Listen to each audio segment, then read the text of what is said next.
And for Henderson, he hasn't scored at Anfield since 2015. So for him to do something like that, that was very special. Guys, is it signs that Liverpool are going to win the Premier League title this season? No. Not because I'm currently wearing the Liverpool shirt, and I'm only doing that because of all the Liverpool fans that watch my channel. I don't think you guys are going to win the title this season. What's up, guys? Welcome back to the channel. It's your boy, Dominic Rich. And as you can tell from the title, I'll be doing a recap of match week 10 of the 2019-20 English Premier League. So sit back, relax, and...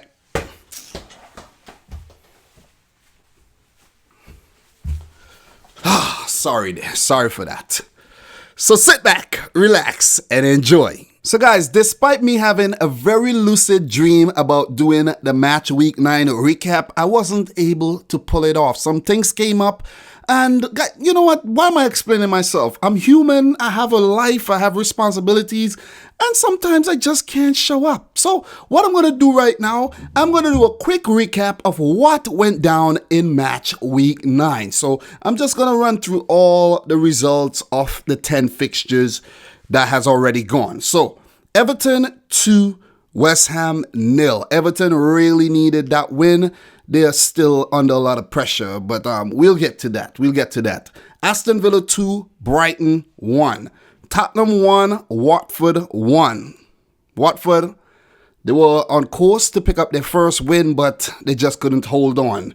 Wolves 1, Southampton 1, Chelsea 1, Newcastle 0, Bournemouth 0, Norwich City 0, Leicester City 2, Burnley 1, Crystal Palace 0, my team Manchester City 2. I did make a video for that game. Man United 1, Liverpool 1. I also spoke about that match. And Sheffield United 1, Arsenal 0. This was the match that was responsible for me not showing up because I was planning on actually talking about all the games while I talk about the Liverpool, Man United, and the Crystal Palace City matches. But then I'm like, you know what? Let me just wait until Monday and then I'll just, do a big recap. But it never happened. I did watch the Arsenal Sheffield game, but I just wasn't feeling like myself afterwards. And I'm like, you know what? I'll just pass on this week's recap. You guys understand, right? I know you do. Guys, before I get into my match week 10 recap, if you're interested in getting yourself a real size football card, visit cardsplug.com/dominicrichfc. Use the coupon code dominicrichfc to get yourself a lovely 15% off. You won't regret it. I love this card. It's my first one and I plan to get more in the future. Maybe for my birthday. So if your birthday's coming around, get one. If you have a kid, get one because they love it. So guys, let's start today's video by talking about the Southampton 0, Leicester City 9 game. Like, are you kidding me? Like they even kept a clean sheet in that record rout of Southampton. 9-0? Are you kidding me? Ayoze Perez with back-to-back hat-tricks against Southampton. One while he played as a Newcastle player and, now for Leicester City. And guys, to make matters worse, these were Ayoze Perez's first ever goals in Leicester City colors. So hats off to the man. Hats off to the man. A lot of people are saying that he's currently flopping at Leicester, but he has surely showed them. Jamie Vardy also scored a hat-trick in this match. Ben Chilwell chipped in with a goal. Yuri Telemans did as well. And James Maddison slotted home brilliantly from a free kick. Leicester City was actually 5-0 up at halftime. Southampton did get a man sent off in Ryan Bertrand in the 12th minute. That was a really stupid tackle. But when you think about it again, it was rainy and he just slipped. Let's give him the benefit of the doubt. But that wasn't the reason for them being 5-0 down at halftime at all. We see it happen all the time. Players get sent off, but the result never ends in a 9-0 thrashing. Southampton were simply awful on the day. This was Southampton's worst defeat ever. Their worst home defeat of all time. And guys, this 9-0 win by Leicester City is also a Premier League record. Only one team has pulled this off in the past, and it was Manchester United 9, Ipswich Town 0. And we're talking about Man United when they were in their heyday back in 94-95. This is also the biggest away win ever in Premier League history. So the biggest win and the biggest away win. So amazing stuff, amazing stuff. Man United does have the biggest home victory with that 9-0 against Ipswich. So what's next for Ralph Hasenhüttl and his boys? They need to pull things together like yesterday, because they're currently free-falling directly into the championship. And to make matters worse, their next two matches will be against Manchester City, one in the EFL Cup and the other in the Premier League. So things are not going to get better. Or who knows, they just may get better. You never know. There could be a banana peel for us in our quest to win 3 titles in a row. So the Premier League is very unpredictable. We don't know what's going to happen this weekend. But from the way Southampton are playing right now, I'm going to predict 2 losses in 2. Guys, I did make a whole video talking about this game, so please go check it out. It's on the channel, or I'll put a link in the description box down below. For Brendan Rodgers' Leicester City, they're currently 3rd in the Premier League table on 20 points, and they will be hoping that they remain in that exact position or even better at the end of this season. Their next fixture will be on the road versus Crystal Palace. Guys, do you think Leicester City got what it takes to place top 4 this season? Let me know your thoughts in the comment section down below. As for Southampton, they're currently in the relegation zone at 18th on 10 points. Their next Premier League fixture will be on the road against Manchester City, which segues nicely into the Manchester City versus Aston Villa fixture. In this game, my team Manchester City came out 3-0 victors, and to be completely honest, we cannot afford another slip-up. So guys, let's talk briefly about this fixture. Man City 3, Aston Villa 0. It was a game of 2 halves. Pep Guardiola and his boys coming off of a brilliant midweek victory in the Champions League against Atalanta. A game he said that we couldn't afford to be complacent, because you just can't afford to be complacent against these smaller teams, because they could shock you. And we saw what Atalanta did this weekend in the Serie A, defeating Udinese like what? That was a 7-1. So this team has potential, and we knew that. So we couldn't approach that game complacently. We didn't. We picked up the win, and we were ready to face Aston Villa. This was a game of 2 halves. We didn't play so well in the first half. We weren't clinical enough. We had chances, but we did not punish Aston Villa. And I think we allowed them too much time on the ball, and we allowed them to get forward on way too many occasions. As for the highlights of that first half, I could remember John Stones stupidly giving away that ball to the Aston Villa player, and they almost scored. If it wasn't for Edison and, we got a little bit of luck on our side there, could have conceded a penalty, and Aston Villa could have went 1-0 up in the game. And in the Premier League so far this season, when we go behind, we have failed to come back into the game. So it was a good thing that we did not, concede that penalty, and the game was still scoreless. But John Stones, man, you are too experienced to be making these mistakes over and over and over again. Like, you need to keep your poise, man. Come on. Come on, man. Gabriel Jesus did get a brilliant chance to score, so did David Silva. Both players failed to hit the target. As I said earlier, Dean Smith's team did hold their own in the first half, and they were allowed way too much time on the ball going forward. On the stroke of the halftime whistle, Pep Guardiola was seen running into the dressing room because he had to give these boys a pep talk, and he definitely did. They came out in the second half a team transformed. The first goal came in the 47th minute when a brilliant delivery from Edison was won by Gabriel Jesus. Like, I don't know how he won that over Tyrone Mings, but he did. The ball was laid off nicely to Raheem Sterling, who got in behind the defense and dispatched brilliantly. Sterling, man, you got the world calling you a world-class player, and you deserve it. You have improved in leaps and bounds, especially when you're in front of goal. So just keep up the good work. Continue providing those brilliant assists assists and continue banging them in the back of the net for fun. One thing I noticed while doing a bit of research on Aston Villa is when they're on the road, they haven't been good in the second half at all. First half, yeah, but second half, it seems like they come back a complete different unit. And it was a repeat of that again in that game. They conceded in the 47th minute. They almost conceded again in the 55th minute when Gabriel Jesus pounced on a giveaway, but his ball was cleared off the line by Tyrone Mings. City's second goal came in the 65th minute, and it was a very controversial goal. We almost didn't even get that goal. It was a free kick taken by Kevin De Bruyne. The ball was recycled. He got it back, and he got a nice shot off that went straight through into the back of the net. VAR was summoned, and on close review, you could see David Silva getting a slight touch on the ball, hence the reason why he celebrated the goal with Kevin De Bruyne. VAR took a while to review this goal, and the reason behind that is that they were saying that Raheem Sterling might have been in the sight of the goalkeeper while the ball was played in, and if the ball had got off David Silva, it wasn't going to be a goal and all that crap. And eventually the goal was awarded to Kevin De Bruyne. And now I'm thinking about it. I'm thinking that they give Kevin De Bruyne the goal because they didn't know what was actually going on. They couldn't tell if the ball came off David Silva or not, because if the ball did come off David Silva, it might have been an offside.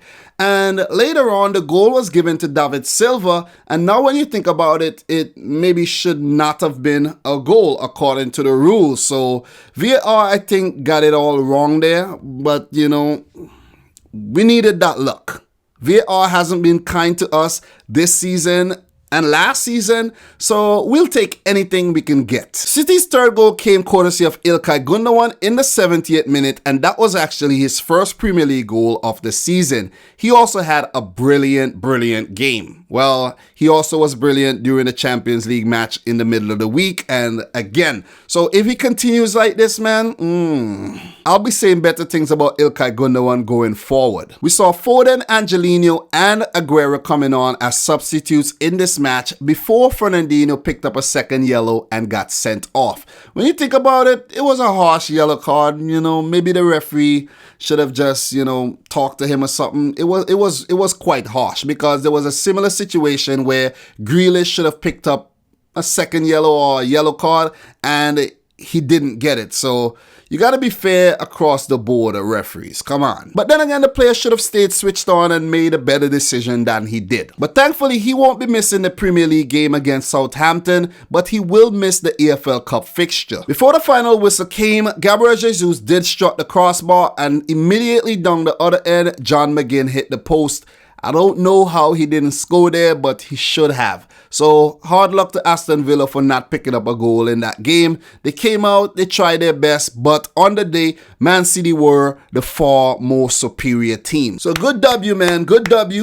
A potential banana peel avoided. I really like the 11 that Pep Guardiola played as well, with the exception of John Stones. Otamendi, you guys need to get your act together. Guys, we need new centre-backs. To be completely honest, we need new centre-backs.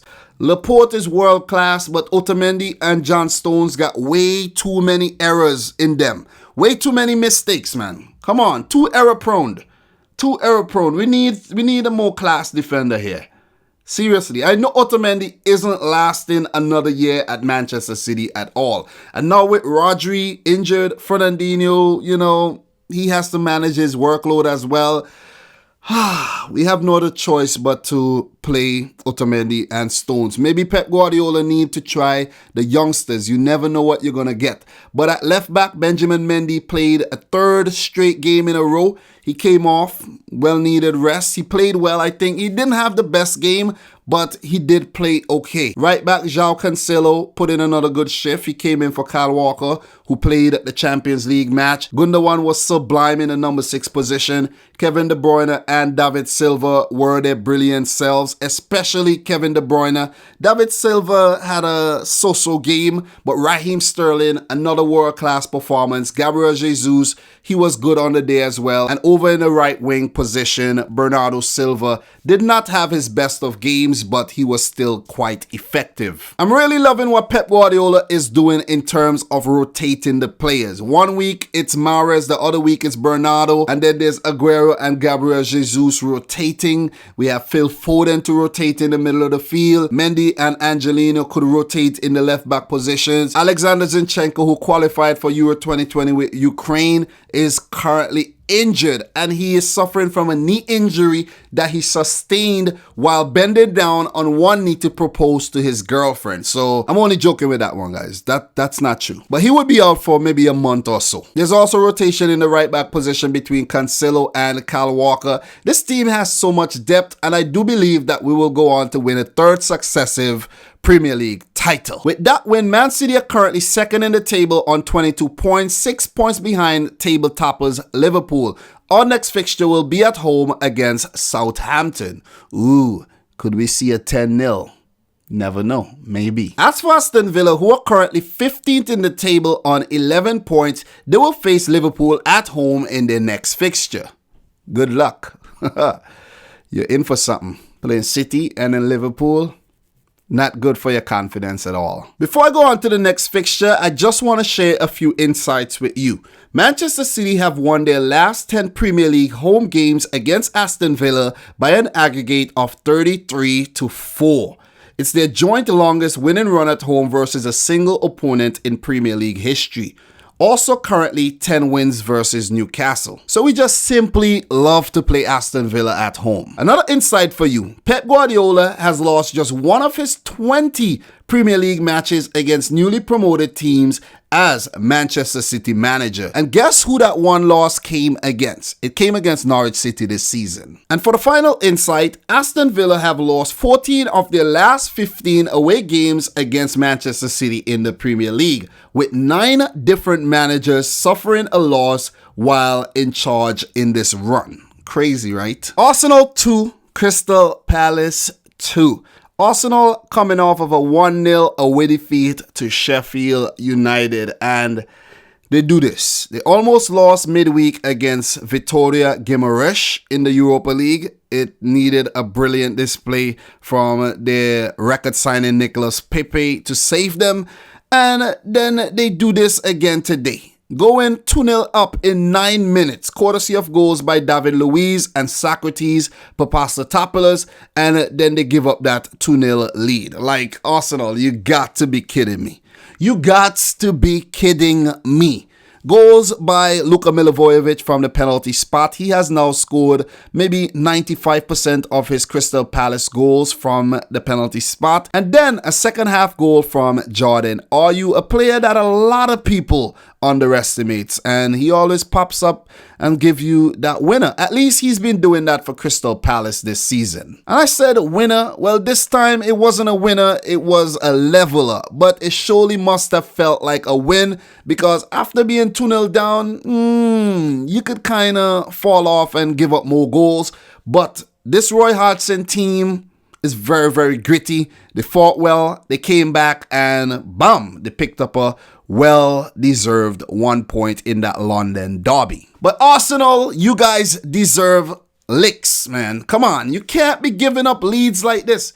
You can't be putting out lackluster performances after lackluster performances. It's simply poor. See, the Arsenal fans are screaming Emery out, but you guys need to put a little bit more faith in the manager and just give him some more time. Every time things are not going your way, you can't scream Wenger out or Emery out. Just give the man some time, man. Let him, do his thing. You're not gonna win every game. And when you really think about it, and I'm talking about Arsenal fan TV here, when you really think about it, I think they love it when Arsenal lose, because you get way more views when your team lose. When City lose, oh man, the views come in. But when we win, it's like crickets. Seriously.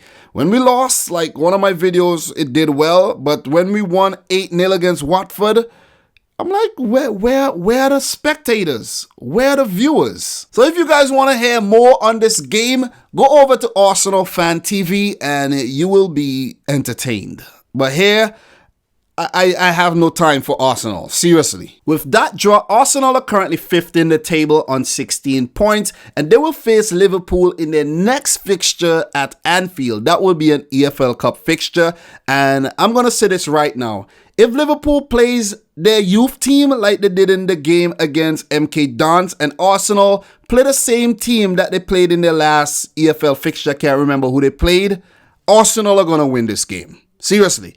But knowing Liverpool, I think they're going to come with a very, very strong team. Not full strength because they play on Sunday and then Wednesday and then they have a next game on the weekend. I think they're going to come with some big boys in this game. Let me just say that. And after Arsenal plays Liverpool at Anfield and lose that game, they will host Wolverhampton Wanderers, who's not a very easy team to push over at all. So it might be another similar story next weekend. As for Crystal Palace, they are currently 1 place behind Arsenal in 6th on 15 points, and they will play host to the high-flying Leicester City this Sunday. Norwich City 1, Manchester United 3. It seems as though Anthony Martial's return has injected some well-needed life into this Man United team, because against Liverpool, they were pretty decent. And then in the middle of the week against Partizan, they picked up a win. And guess who scored? Anthony Martial. Coming back again for match week 10, 3-1 win. Very, very convincing win as well. Despite them being... they weren't so good. And we could also say that Norwich City hasn't been good since they defeated Manchester City last month. Like, that was the last time Timo Pukki scored for Norwich. He is stuck on 6 goals and he haven't been providing assists either. Cantwell had a brilliant chance early in this game and he put it over the crossbar. Todd Cantwell, you have a problem. You have a serious problem that you need to work on. Whenever you're in front of goal, you always tend to lean back and put the ball over. Like, come on. Get your body over the ball and sink it into the back of the net. I'm not even a football player, coach or nothing, and I can do better than that. Seriously. Guys, I'm only kidding. I cannot do better than that. But that was a great opportunity to go 1-0 up in this game, and they fluffed it. Man United had 2 good chances that were brilliantly saved by Tim Krul. And if it wasn't for the Dutchman, oh man, it could have been a massacre today. United's first goal came in the 21st minute through Scott McTominay. That was a good goal. That was some very, very good finishing. And he only scored this goal because he is one determined player. One of the big talking points in this game came when Daniel James went down in the box and the referee waved no penalty. But on VAR review, it was deemed to be a penalty. And when you look at the replay, you can see Daniel James forcing himself onto the player, which was Ben Godfrey, I think. And then he fell down. Daniel James was clearly looking for this contact. He was clearly embellishing. The referee made the right decision, and in VAR, they overturned it. And the last time I checked, VAR cannot overturn a decision if there's not a clear and obvious mistake made by the referee. The referee made the right call, but then VAR said that it was a penalty. And I think that was a big, big, big mistake made by VAR. They need to fix this thing. They need to either fix this thing or not use it at all. I would prefer us having discussions after the game that, yeah, it was a penalty or it wasn't a penalty, or that was a handball or it wasn't a handball, than to be just simply talking about VAR and VAR fucking up. This just teaches you that you cannot get everything right. Nothing is going to be perfect, no matter how hard you try. Rashford stepped up to take the resulting penalty and it was saved. And that's what you call poetic justice. United's second goal came soon after that incident when Daniel James set up Marcus Rashford in space and he slotted it away beautifully. Before the first half ended, Man United was awarded a second penalty after VAR deemed Todd Cantwell to handle the ball in the box. And I think VAR did get that decision right that time. It wasn't Marcus Rashford who stepped up to take the penalty, but it was Anthony Martial, and it was well saved again by Tim Krul. So that was like what, 4 to 5 big saves in the first half? I'm telling you, if he wasn't that good on the day, it would have been maybe a Leicester City versus Southampton result. Cantwell did get another brilliant chance to peg one back for Norwich, but it was well saved by David De Gea. At that point of the game, Norwich City wasn't playing that badly. Well, maybe their defense was horrible, but otherwise they did have possession of the ball and they were creating chances. Maybe on close inspection, their style of play was way too expansive against a team like Man United, who are currently on the prowl to pick up wins and currently trying to prove something to all of their doubters, including myself. Anthony Martial did pick up his goal in the 73rd minute, and Onel Hernandez pegged one back for Norwich City, and I think he became the first Cuban to score a goal in the Premier League. Can't recall if he scored earlier in the season, but he is the first Cuban to play in the Premier League, so this makes him the first Cuban to score in the Premier League as well. So after that brilliant 1-1 draw last weekend against Liverpool, a midweek win in the Europa League against Partizan, and now an emphatic 3-1 win over Norwich, it seems like Ole Gunnar Solskjaer and Man United have got their mojo back. Well, maybe not. Maybe it's too soon to call. With this win, Man United are currently 7th in the league table on 13 points. Their next match will be on a away fixture against Chelsea in the EFL Cup, while they also take on Bournemouth on the road this weekend in the English Premier League. As for Norwich, they're currently 19th in the Premier League on 7 points, and they will play Brighton on the road this Saturday. Watford 0, Bournemouth 0. Bournemouth has failed to score in their last 3 EPL matches, and they are currently winless in their last 5 in all competitions. As for Watford, who has drawn their last 3 Premier League matches, are still currently winless this season. This has been the worst start ever to a season for Watford, and they're currently the only team in England yet to pick up a single win. This was a very open game where both teams created quite a few chances, but we must give credit to the goalkeepers of both teams, Aaron Ramsdale of Bournemouth and Ben Foster of Watford. They were simply sublime on the day. Those saves, out of this world. But you also have to question the finishing from both teams. The woodwork was hit on quite a few occasions, and a lot of balls were put over or even wide. So in the end, I think both managers will be happy with the 1 point, seeing that both teams haven't really been good in their last 5 games. As for Watford, they haven't been good this season at all. But I know Eddie Howe and Bournemouth, they will take this point. But both teams need to find a way to start scoring goals again. None of their forwards have been good in the last 5 games. Like, they have been atrocious. For Bournemouth, Solanke can't score to save his life. Joshua King hasn't been scoring. Callum Wilson's going through a dry spell. And guys like Dan Juma and Harry Wilson has to come up with the goods. They also need the other players to chip in. What about some of the fullbacks, some of the defenders, the guys in the midfield? They need to help out with the goal scoring workload. It's not only the responsibility of the forwards, it's the responsibility of every single player on the team. As for Watford, man, they have just been having a horrible season and they need a turnaround like yesterday. Oh, I think they're gonna go down. This might just be their year to go down. I said that Watford were gonna get relegated last season, but they survived. They're currently without their captain and their talisman, Troy Deeney.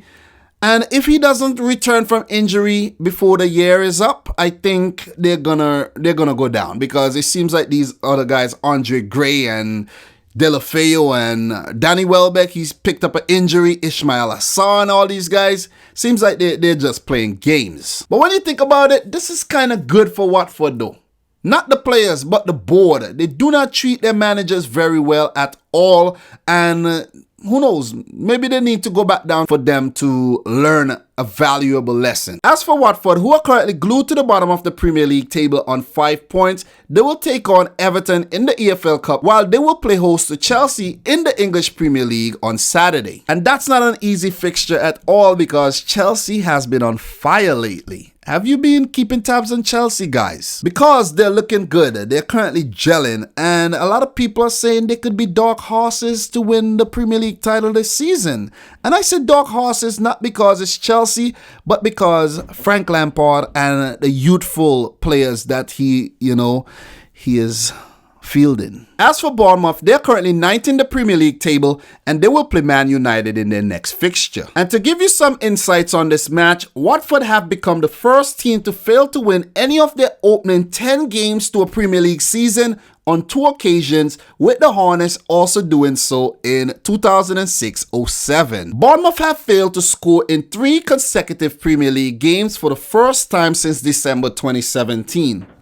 That's not really too long ago, right? While this is the first time they have had a back-to-back goalless draws in the competition. As I said earlier, they need players who are going to step up to the plate and score goals. Seems like they have no answer to that right now. Watford are winless in 9 home league games. Only in December 2004, where they had 10, have they ever had a longer run without a win at Vicarage Road in any league competition. So they're currently in a very bad state. This is what you call a real crisis, not what's going on over there at Tottenham Hotspur. West Ham won, Sheffield won. Another game which was very open, where both teams also created a lot of chances, but their finishing is what let them down on the day. West Ham's goal came in the 44th minute through Robert Snodgrass, who was brilliantly set up by Andrei Yarmolenko, who is currently playing well since coming back from injury. Sheffield United's equalizer came in the 69th minute through their substitute Lys Mousset, who has proven himself to be very effective while starting or even when coming off the bench, because he was the man who scored the winner in their win on Monday against Arsenal. So we definitely have to give Chris Wilder some credit for that substitutions. You know what they say, a manager, is judged by his substitutions, you know what I mean? How well he can use the players off the bench. But that was a very soft goal. Mousset wasn't closed down fast enough, and the shot didn't even pack a punch, and it just rolled past the goalkeeper. He could have done a better job, I think. I think he mistimed his dive. But you gotta give it up for Sheffield United for staying in this game and for fighting back hard to pick up a well-deserved 1 point. They are currently unbeaten in 5 matches on the road this season. This is simply remarkable. This team could travel, unlike Arsenal and Tottenham Hotspur. So with this draw, West Ham United are currently 10th in the Premier League on 13 points. Their next Premier League fixture will be at home against Newcastle United. As for Sheffield United, they're currently 8th in the Premier League table, also on 13 points. For their next match, they will play host to Burnley. And guys, isn't it funny how Bournemouth sold Lys Mousset to Sheffield and he's scoring goals, while Bournemouth are currently struggling to score? Touché. Newcastle won, Wolverhampton Wanderers won. This was one of the matches I saw during match week 10, and to be completely honest, it wasn't the most exciting one at all. Jamal Lascelles headed home a 37th minute goal, and Johnny was on the spot to slaughter with an equalizer for Wolves in the 73rd minute. Sean Longstaff picked up, it's so hard to say Longstaff, and it sounds so funny. Sean Longstaff picked up a straight red in the 82nd minute, but Newcastle still attempted to win this game. It was quite strange, but I think they had the right intent, but you could have ended up dropping all 3 points. But teams are desperate to win games. But hats off to Nuno Espirito Santo and his boys for coming back once again in what is proven to be a very difficult Premier League season, where they are also playing Europa League football. They had to qualify for that tournament, and they have been grinding it out, basically. Playing on Thursday, then come back on the weekend. They have been handling it quite well, in my opinion, but I think they won't be finishing 7th again this season. Maybe 13th or 14th, but still, it's important that they stay up. But guys, do you think Wolves got what it takes to win the Europa League this season? Let me know your answer in the comment section down below. For Newcastle United, who can't seem to hold on to a lead for shit, they're currently 17th in the table on 9 points. For their next Premier League match, they will face West Ham United. As for Wolves, who are currently 12th in the Premier League table on 12 points, they will face Aston Villa this Wednesday in the EFL Cup. Then they play Arsenal on the road this Saturday. Before I move on to the next match, I have a question for you guys. Do you think Steve Bruce and Newcastle United are gonna get relegated to the Championship? They haven't been doing well. They haven't been scoring goals. Their big signing Joel Linton hasn't been producing the goods up top. And they just have the look of a team that will be struggling to stay up this season.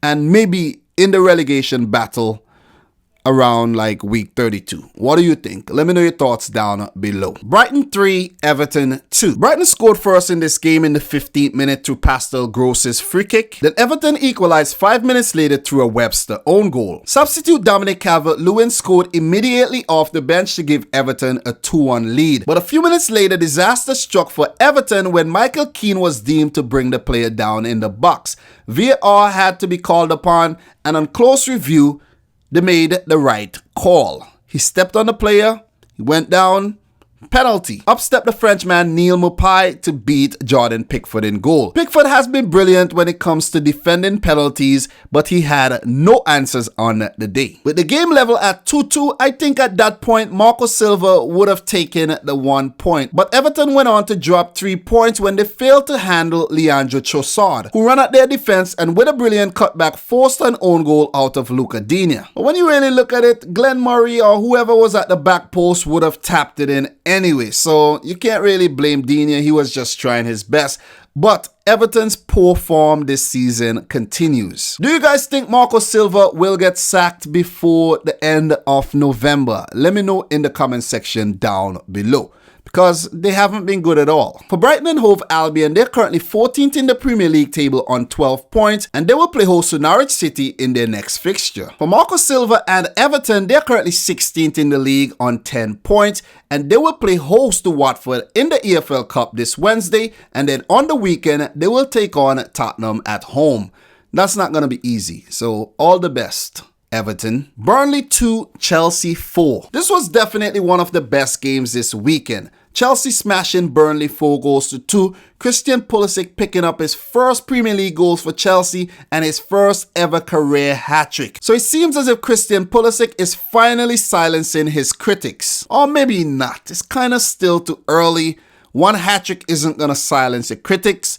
You need to keep performing on a consistent basis. He has been doing well off the bench, hence the reason why he was rewarded with the start, and he repaid his manager's faith with a brilliant hat-trick. I mean, a perfect hat-trick. One scored with his left. The first one, he won the ball back brilliantly from Lowton, and he ran at the Burnley defense, went around and hit it with his left. The second goal was another brilliant individual goal. The ball brought all the way from the midfield. His shot deflected off of a Burnley player to beat Nick Pope in goal. His third goal came from a crossing from Mason Mount, and this time he scored with his head to bring up his first ever career hat-trick. Yes, he didn't score one for Dortmund. He never scored one for the US national team, and these are his first Chelsea goals. So congratulations, man. Congrats to Christian Pulisic. He can now take back the Captain America tag, because I did give it to Jesse March for the brilliant job he has been doing at Red Bull Salzburg. But Christian Pulisic, you earn it. You earn it. Take it back. Before that Christian Pulisic hat-trick, Burnley did get a few chances to score, but they were quite unlucky not to peg one back. But they were quite ill-disciplined on the day. This wasn't the usual Burnley that we see week in, week out. They are more gritty than this. And I think they were definitely missing Chris Wood up top, who has been their most informed player. Ashley Barnes, he was way off today, and his form across the last 3 to 4 games, it just, it was just highlighted on the day. He just couldn't score for shit. Williams scored Chelsea's 4th goal in the 58th minute, and when it seemed as if they were going to pick up a very rare clean sheet this season, Gerard Rodriguez pounced on a giveaway from Christian Pulisic to beat the goalkeeper Kepa from way out. That has to be one of the best goals this season, by far. Burnley did pick up a second goal 3 minutes later through the young starlet Dwight McNeil when his shot from distance deflected and beat Kepa in goal. This was Chelsea's 4th Premier League win in a row and their 7th in all competitions. So what a way to turn their fortunes around after a lot of people actually thought that Frank Lampard and Chelsea were going to flop this season. Well, I'm guilty of that too. But it's still too early. They still could flop, but they have been in very good form. So this just simply demonstrates that if you have the right mix of youth and experience, it can work. So maybe Pep Guardiola needs to take a page out of Frank Lampard's book here. Play guys like Foden, play guys like Eric Garcia, bring up some of the guys from the youth team and integrate them into this very brilliant outfit, and maybe we'll develop a few more academy products. Congratulations to Christian Pulisic, man. Congrats for getting that monkey off your back and scoring that hat-trick. I wish you a lot more in the future, and I hope you end the season with about 15 goals and 10 assists. It will do a whole lot of good for your confidence, and it will also help the US men's national team, especially after that horror show against Canada. Christian Pulisic must feel like a better man now. And, you know, I'm not even exaggerating because he felt like shit after that loss. Canada picking up their first win against the USA in 34 years. So it was that serious. Burnley are currently 13th in the league on 12 points, and they will play away to Sheffield in their next fixture. As for Chelsea, who are currently 4th in the league table on 20 points, they will play Man United in the League Cup on Wednesday, and on the weekend, they will face Watford. Guys, do you think this current Chelsea team under Frank Lampard is capable of picking up the Premier League title this season? Let me know your answer in the comment section down below. And for the final fixture, Liverpool 2, Tottenham Hotspur 1. Tottenham's goal was scored in the first minute through Harry Kane. After Heung-min Son wiggled himself through the Liverpool defense, got a shot off. He did beat the goalkeeper, but the ball hit the crossbar, came back nicely to Harry Kane, who headed in. And as a Man City fan, I was quite happy that they scored because I'm saying like Liverpool are going to drop points today. But, oh man, same story again. They scored. They fought back hard and they scored. Their equalizer came in the 52nd minute through the least likely candidate, Jordan Henderson. Just like last week against Man United, the person who you would never thought would score, they scored. Adam Lallana. Like, when last did he score for Liverpool in a Premier League game? And for Henderson, he hasn't scored at Anfield since 2015. So for him to do something like that, that was very special. Guys, is it signs that Liverpool are going to win the Premier League title this season? No. Not because I'm currently wearing the Liverpool shirt, and I'm only doing that because of all the Liverpool fans that watch my channel. I don't think you guys are going to win the title this season. You know who's going to win the title? Liverpool's winner came in the 75th minute after Mohamed Salah slotted away nicely from the spot. And the way they got the penalty was kind of suspect though, you know. Mane and Aurier running back chasing for that ball. The ball kind of bounced away from Mane, then Aurier got a touch on it. It bounced away from him. And when he was trying to retrieve it to clear it out, Mane put his body in front of Aurier, who kicked him. Mane went down, referee pointed to the spot. Of course, VAR reviewed it and deemed that the referee made the right call. But to be completely honest, Sadio Mane, come on, you could do better than that, man. I don't like the way you've been picking up the last two penalties against Leicester City and now again against Tottenham Hotspur. Like, Mane, very, very suspect behavior. Seriously. And I know some of you guys are going to be like, yeah, he kicked him. That was a penalty. But Mane, man, you look for that. You look for that. Striker's instinct and all, but come on, man. It's kind of dishonest. Seriously. It left a bad taste in my mouth twice. Guys, I made a whole video talking about this match for 14 minutes. So please do me a favor and check it out. I'll leave a link in the description box down below. With this win, Liverpool stay on top of the table on 28 points, 6 points ahead of second place team Manchester City. In their next fixture, they will face Arsenal in the League Cup, and the next weekend, they will play Aston Villa on the road. As for Tottenham, who are currently 11th in the league on 10 points, they will face Everton on the road in their next Premier League fixture. So guys, that brings you to an end of my match week 10 Premier League recap. To be honest, guys, this video took a lot out of me. So if you get into the end of this video, thank you very, very much. Don't forget to hit the thumbs up button for the effort. Leave a comment down below. Share some more insight on some of these games. I did not watch all, but I did catch quite a few of these matches. Don't forget to check out cardsplug.com/dominicrichfc. Use the coupon code dominicrichfc to get you 15% off. The link will be in the description box down below. So guys, from your boy Dominic Rich, I'd like to say thanks for watching again. Peace out, Rich Squad.